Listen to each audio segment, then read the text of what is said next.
Issue 15. Peer pressure.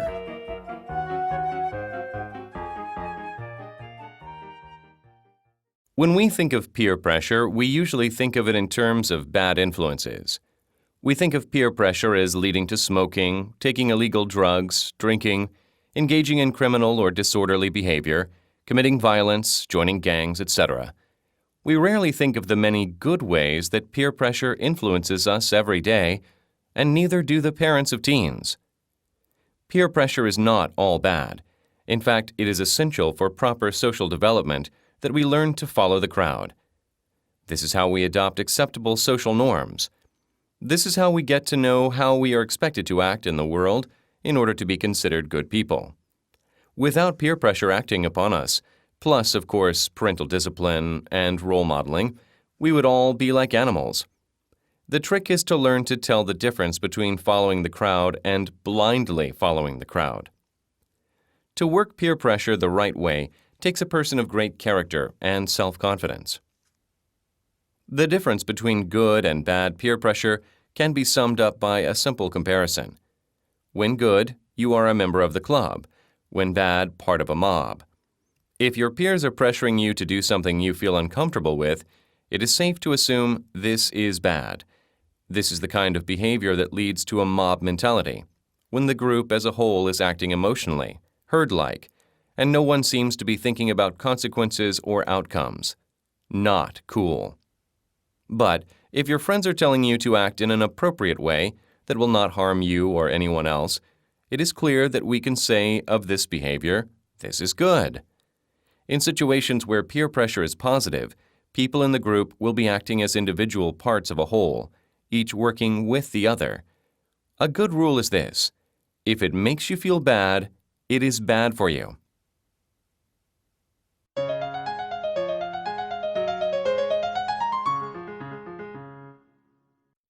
What does it mean? 1. The trick is to learn to tell the difference between following the crowd and blindly following the crowd. 2. To work peer pressure the right way takes a person of great character and self-confidence.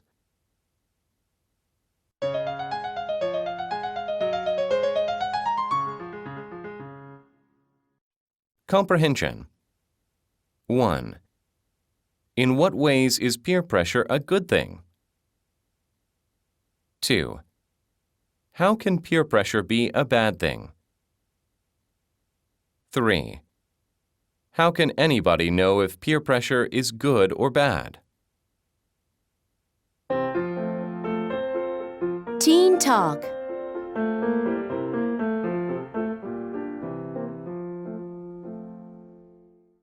One. Why do you think our peers are able to put such subtle pressure on our behavior? 2. Why do people often cave in to peer pressure? 3. What are the possible positive effects of peer pressure? 4. What are some side effects of peer pressure? 5. What kinds of peer pressure may be applied to males? 6. What kinds of peer pressure may be applied to females? 7. What kinds of peer pressure are exerted especially on young people?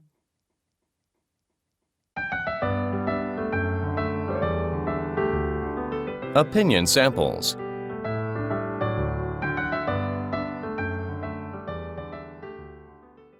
1. We all have to learn to be human. Unlike the instinctive behavior of most other animals, we humans have very little in our genetic hot wiring that predisposes us to certain kinds of activity. Stories like Tarzan of the Apes or Kipling's Jungle Books that imagines how a human raised by animals might behave are very interesting, but their hero is probably too human and not animal-like enough to be entirely believable. We gain our humanity by aping what the humans around us do. That is why, in addition to joining the Homo sapiens family in general, we also become members of a particular society. That is how we become Koreans or Americans or Moroccans or whatever. It is also how we develop our ideas of the proper ways males act and females behave. These are roles that vary widely across cultures.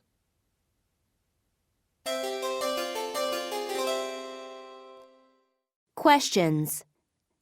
1. Describe ways you have watched toddlers model their actions on family members or television characters. 2. How have you ever made personal choices, such as what you wear, based on peer pressure or media influence? 3. On the other hand, what areas of human behavior seem to be universal and inherent in being human? 2. The worst aspect of peer pressure is its destruction of individual values. In our drive to be an acceptable part of a group, we tend to bury our own identities. We don't want to be thought of as odd and desperately want to be in. So, all too often, we don't stand up for what we believe in and find ourselves engaged in activities that we know to be wrong or foolish. So we need to realize, I guess, that our peers are just as young and inexperienced as we are, and that maybe we should be a bit more circumspect about what we are doing.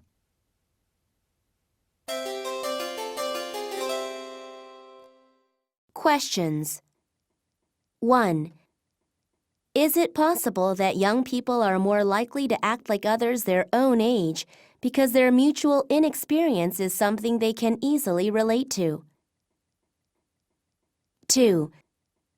Are your parents always right and your friends always wrong? 3.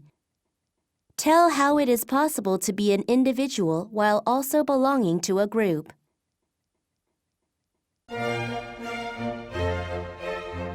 Dialogue.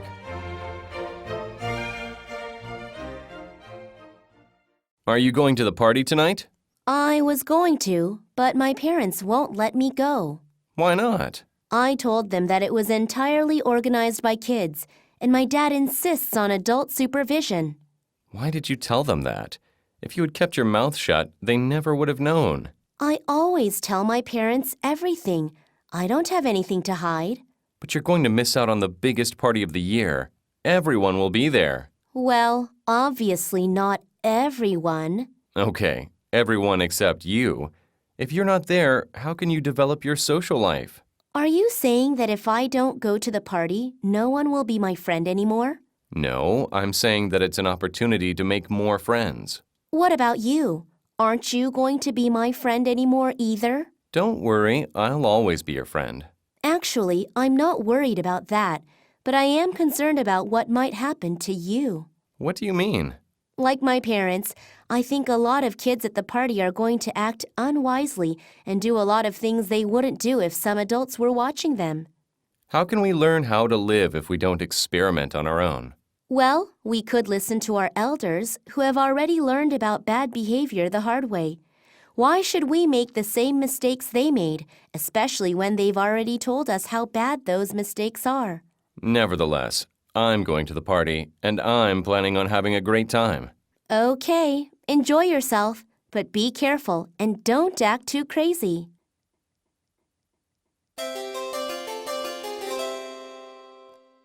Questions. 1. What are the advantages of having adults at a teen party? 2. What are the advantages of having a party without any adults present? 3. In terms of guidance, do you think your parents give you enough, too much, or not enough? Explain your answer.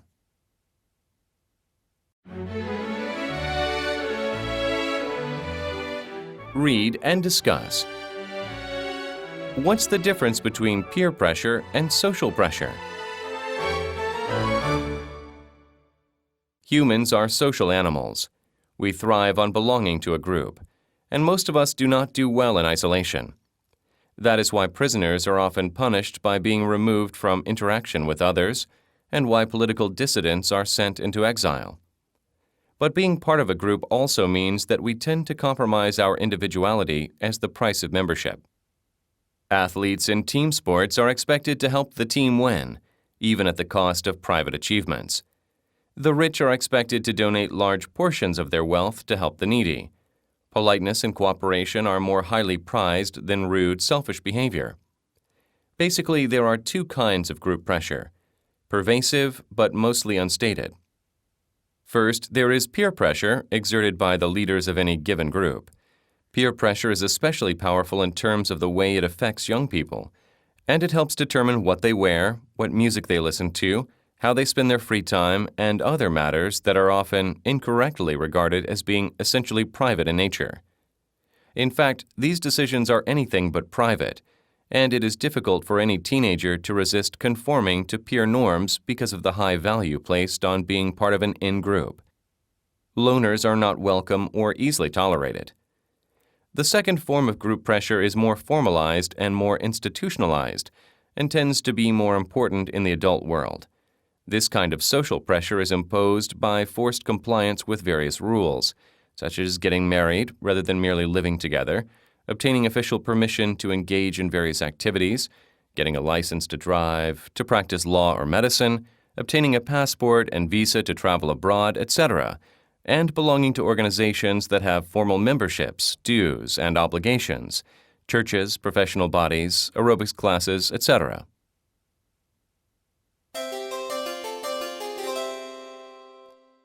Questions.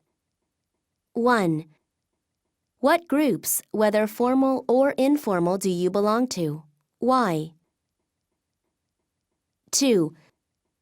What would happen to your social life if you suddenly withdrew from all of these groups? Who would you spend time with? 3. Is it better to be a complete egotist, at all times doing only what you wish to do and not bothering about what other people think, or a complete conformist who does nothing to upset the social balance? Explain your answer.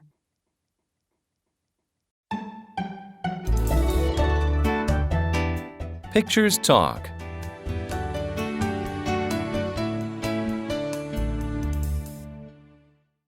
One. Questions. 1. To whom could teens turn to for help if they suffered from peer pressure? Are friends, teachers, parents, religious counselors, or cops likely to be helpful? 2. Some vulnerable teens don't look for outside help, even in the worst situations. Why not? 3. Why doesn't negative peer pressure go away? 2. Questions. 1. Are you ever pressured to pitch in and do household chores such as washing dishes or cleaning the bathtub? 2.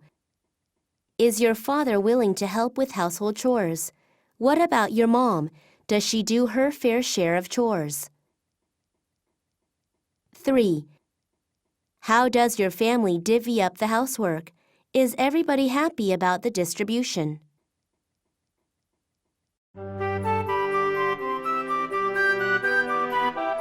What's your advice? 1. I desperately want to be considered part of the in crowd. I want to own every fashionable item my friends have: brand name sneakers, clothes, bags, jewelry, everything. But I can't afford them because my parents are not rich enough. I've been tempted to shoplift some of these necessities, but I'm afraid of getting caught. If it wasn't for the tremendous peer pressure I'm under, maybe I wouldn't feel so desperate.